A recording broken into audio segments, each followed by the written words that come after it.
मेरे प्रिय दर्शकों, ओम नमः शिवाय। आप लोग कैसे हैं? हमेशा स्वस्थ रहें, मुस्कुराते रहें, भगवान शिव की कृपा आप पर बनी रहे। गीता में कहा गया है, समय से पहले और भाग्य से ज़्यादा नहीं मिलता है। इसलिए अच्छे कर्म करें और व्यर्थ की चिंता न करें। आज मैं बात करूंगा सभी धनु राशि के जातकों का कि उनका आने वाला 6 महीना जुलाई से दिसंबर कैसा रहने वाला है।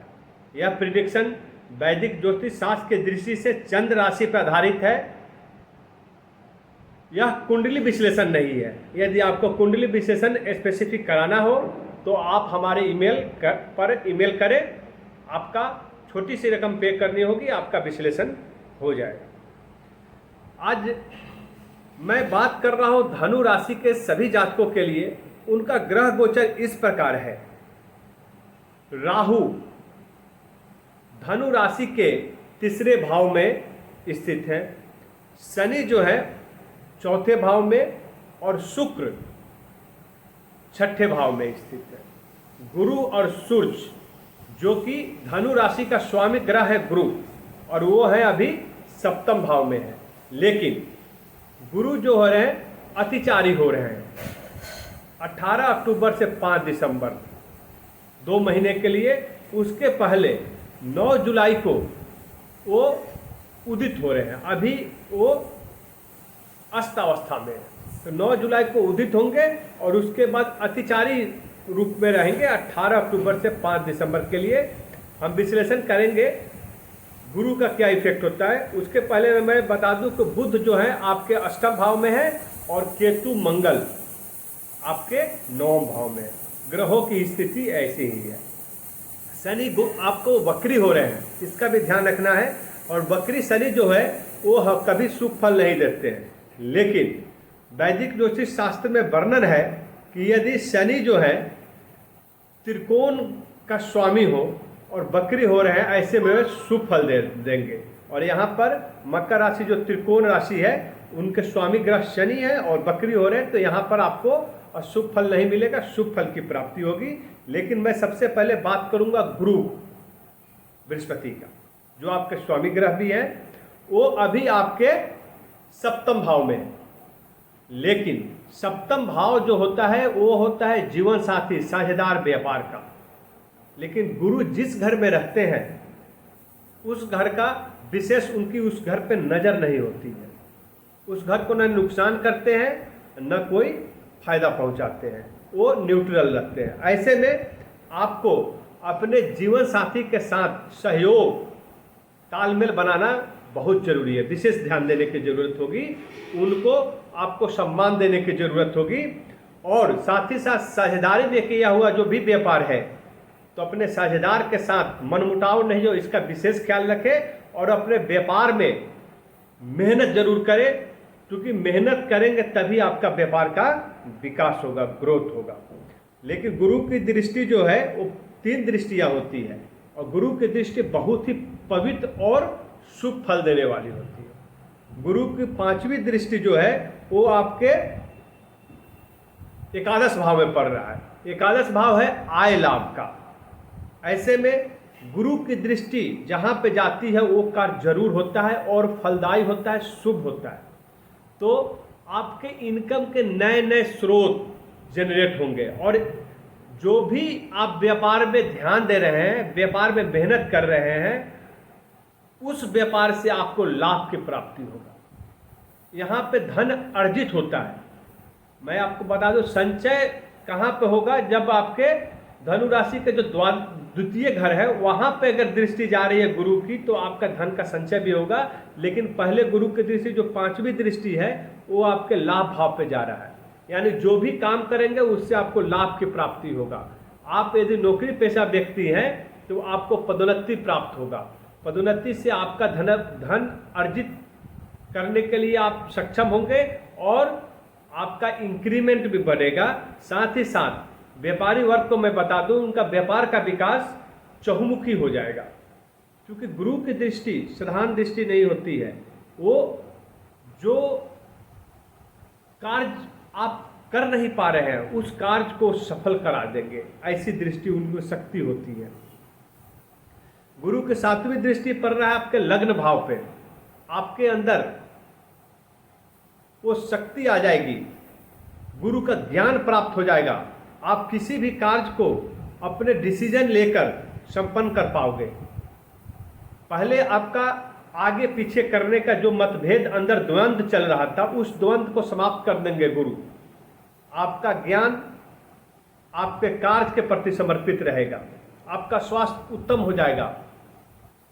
आप अपनी बीमारी से बहुत ही ग्रसित थे, बहुत ही परेशान रहते थे, लेकिन वह परेशानी अब समाप्त हो जाएगी। और गुरु की 9वीं दृष्टि पड़ रही है आपके पराक्रम पे। भाई बहन के साथ, आपकी छोटे भाई बहनों के साथ संबंध बहुत ही बेहतर हो जाएंगे, उनका साथ मिलेगा, आप उनका ख्याल रख पाएंगे। आपको मेहनत करने में कुशाग्र बुद्धि प्राप्त कर दे रहे हैं गुरु अपनी दृष्टि डालकर, साथ ही साथ आपके पराक्रम को भी बढ़ा रहे हैं। तो ज्ञान और पराक्रम दोनों मिलकर आपके करियर का ग्रोथ होगा, आपके व्यापार का ग्रोथ कर पाएंगे, आय बढ़ा पाएंगे, लाभ जनरेट कर पाएंगे। इसके बाद गुरु क्या है, 18 अक्टूबर से 5 दिसंबर तक अतिचारी हो रहे हैं, और जो गुरु अभी 7वें भाव में वो चले जाएंगे 8वें भाव में। 8वां भाव होता है मोक्ष का। तो यहाँ पर जा रहे हैं, लेकिन उस घर पे वो ध्यान नहीं देते, मैं पहले ही बताया। तो आपका जो भी कार्य होना चाहिए, कोई दुर्घटना नहीं हो, इसका जरूर ख्याल रखें। क्योंकि जब भी आप वाहन चला रहे हैं, चूंकि अतिचारी अवस्था में गुरु हैं, तो कोई भी जल्दीबाजी में कार्य नहीं करे। अब वाहन चला रहे हैं, कोई यात्रा पे, धार्मिक यात्रा पे जा रहे हैं, तो बहुत ही सावधानी बरते, जल्दीबाजी में कोई एक्सीडेंट नहीं हो जाए, आपको लेने के देने पड़ जाएंगे, इसका विशेष ख्याल रखिए आप।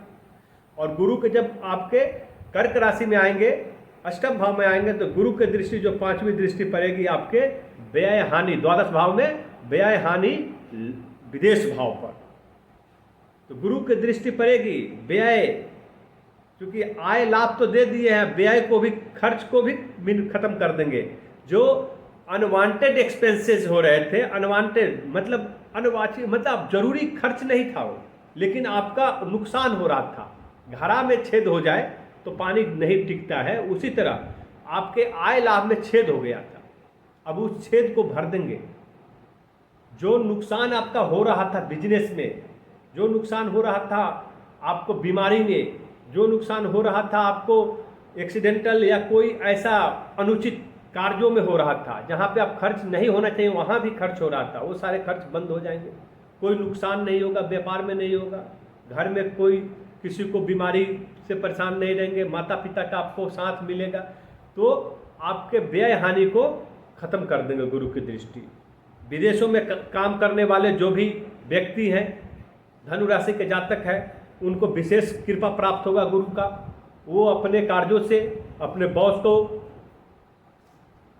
लाभान्वित करेंगे, और बॉस जब खुश होते हैं तो आपके लिए इंक्रीमेंट मिल सकता है। विदेशों में आप परचम फहराएंगे अपना, आपका करियर में ग्रोथ दिखेगा। विद्यार्थी जो विदेशों में पढ़ाई कर रहे थे वो सफल होंगे, अपने प्रतियोगी परीक्षाओं में सफलता प्राप्त करेंगे और मनचाही नौकरी प्राप्त करेंगे। अभी गुरु की दृष्टि जो पड़ रही है वाणी कुटुंब धन भाव पर, वाणी कुटुंब धन मीन्स आप देखो कैसे को रिलेशंस है। पहले आय लाभ गुरु दिया, फिर आपके लॉसेस को खत्म कर दिया, तो धन तो रुकेगा।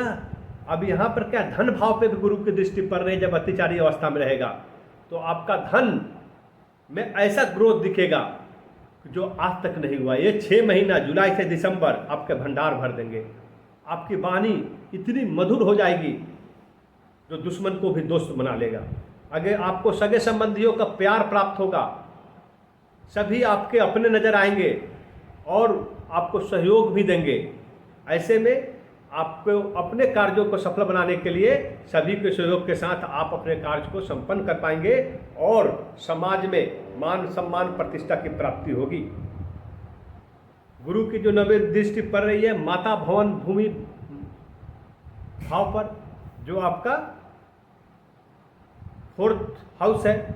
ऐसे में जब खरीदारी करना हो तो एक चीज़ का जरूर ध्यान देना है, जल्दीबाजी नहीं करना है, क्योंकि गुरु अतिचारी अवस्था में है, बहुत फास्ट एक्शन ले रहे हैं, बहुत तेजी से चल रहे हैं। आपके अंदर डिसीजन लेने के लिए बहुत फटाफट आपके पास ज्ञान कारक बन रहे हैं, लेकिन इस जल्दीबाजी में आपको कोई गलत डिसीजन ना ले पाए, आपको कोई भ्रमित नहीं करे। चूंकि राहु का भी बात करूंगा, जो राहु आपके तीसरे भाव में है और शनि वहां पे गोचर करेंगे वक्री होकर, जो माया जाल क्रिएट करते हैं। तो ऐसे में गुरु अच्छे परिणाम दे रहे हैं, आपको आशीर्वाद दे रहे हैं, आप कोई प्रॉपर्टी खरीदारी कर सकते हैं, लेकिन सोच समझ कर खरीदारी करें, जांच परख के खरीदारी करें, आपको लाभ की प्राप्ति होगा। माता का सेहत बहुत उत्तम रहेगा, माता का आशीर्वाद आपको प्राप्त होगा।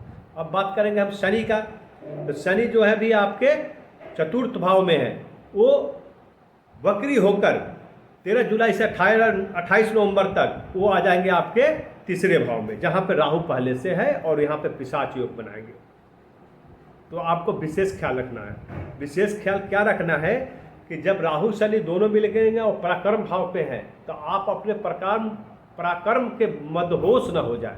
गुरु की दृष्टि यहाँ पे पड़ रही है, शनि राहु के अशुभ परिणामों को समाप्त करे गुरु, लेकिन फिर भी ये छाया ग्रह है, मायावी ग्रह है। तो ऐसे में ये अपने पराक्रम के कारण आप दूसरों को नज़रअंदाज न करें, दूसरों को छोटा ना आके, दूसरों वाणी कठोर नहीं कर ले आप दूसरे के प्रति, इसका ख्याल रखें। आपको ऐसा एहसास नहीं होना चाहिए कि आप सब कुछ हो। अपने परिवार समाज का भी ख्याल रखने की जरूरत है। आप साझेदारी में व्यापार किए हो तो आपके साझेदार का भी ख्याल रखने की जरूरत है। कुल मिलाकर कहा जाए तो यह 6 महीना आपके लिए सर्वोत्तम समय है। यह 6 महीना आपका भंडार भर देगा।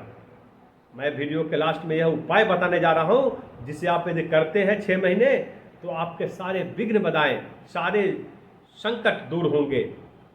आपके स्वामी ग्रह है गुरु, तो गुरु बृहस्पति की उपासना आप अवश्य करें। प्रत्येक गुरुवार को आप एक माला गुरु बृहस्पति का मंत्र का जाप करें। मंत्र है ओम ग्रां ग्रिं ग्रौं शह गुरुवे नमः। एक बार मैं फिर से बताता हूं, ओम ग्रां ग्रिं ग्रौं शह गुरुवे नमः या ओम ब्रिंग बृहस्पतये नमः। इस मंत्र का एक माला अर्थात 108 बार प्रत्येक गुरुवार को यदि जाप करते हैं तो आपको सारे विघ्न बाधाएं आपका दूर होगा। इसके अलावा आपके भाग्य के स्वामी मंगल है, मंगल ही मंगल करेंगे, क्योंकि भाग्य आपका सूर्य मंगल देव वहां पे आपके भाग्य और धर्म भाव पे मंगल देव है, और भाग्य के स्वामी जो है वो सूर्य है। तो प्रत्येक दिन स्नान करने के बाद आप सूर्य भगवान को जल दें और ओम सन सूर्याय नमः 21 बार इस मंत्र का जाप करते हुए आप सूर्य भगवान को जल दें। स्नान करने के बाद 8 बजे से पहले हो जाना चाहिए। और प्रत्येक मंगलवार को आप हनुमान चालीसा का पाठ कम से कम 11 बार जरूर करें। आपके सारे विघ्न बाधाओं को दूर करेंगे हनुमान जी। और लास्ट में एक उपाय बता रहा हूं, जो कर्म के कारक हैं शनिदेव। आप प्रत्येक शनिवार को शनि मंदिर में जाकर शनि देव के ऊपर आप सरसों तेल अर्पित करें, साथ ही साथ शनि मंत्र का जाप करें। मंत्र है इस प्रकार, आप नोट कर ले, ओम प्रांग प्रिंग प्रोंग शह शनिश्चराय नमः। ओम प्रांग प्रिंग प्रोंग शह शनिश्चराय नमः।